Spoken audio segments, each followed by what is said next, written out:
So growing up, and even till this day, one of the classic conversations that black men have with black women is on the whole topic of black men being able to sleep around, but black women not being able to. We've all been in this conversation before.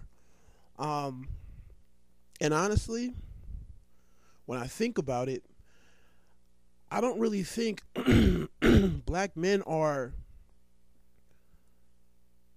or get upset when black women sleep around. That's not the issue. I mean, as a woman, you can do whatever you want to do. I mean, DMX said it perfectly. Don't cry over a pussy that doesn't belong to you. Excuse my language. But, that was a real comment. So yeah, y'all could do whatever you want to do. You've been doing it. But the problem is later on, when you guys want to be treated as though you never did those things. It's like a criminal who's committed crimes who later turns around and wants me or the world to view them as somebody who has never committed a crime. It's like a complete 180, if there is a thing as a complete 180.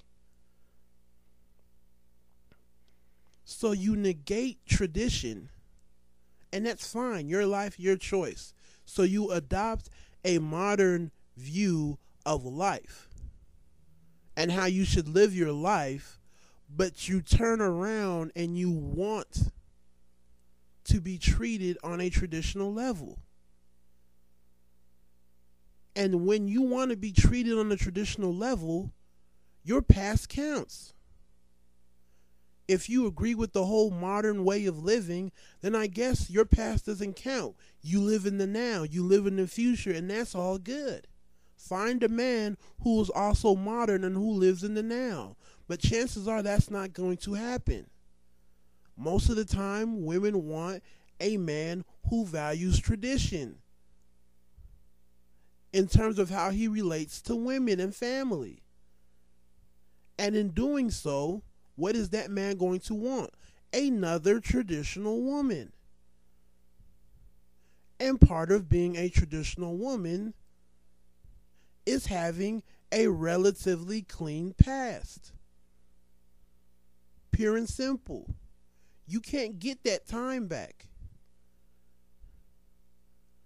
There really isn't an apology you can do. It is what it is. Women have it confused. What makes a man traditional is not the same as a woman. You getting a job or you having a career would be great if you were trying to prove that you were traditional as a male. But guess what? You were born a woman. So the rubric is different. It's not the same. You can't compare apples and oranges, and that's what happens. You have women who want to be treated traditional, so they try to adhere to what is required for a man to be traditional. And it doesn't work that way. Really, it doesn't. So I guess in closing, to answer the age-old question, men don't have a problem with black women sleeping around or doing whatever they want to do. Your life. But our problem is you want to be treated like someone who has done the exact opposite in an extreme manner. And that's the issue, and that's the problem. That's why it's not okay. So, I don't know. Hopefully, I can spark some conversation with this one. Take it easy and God bless.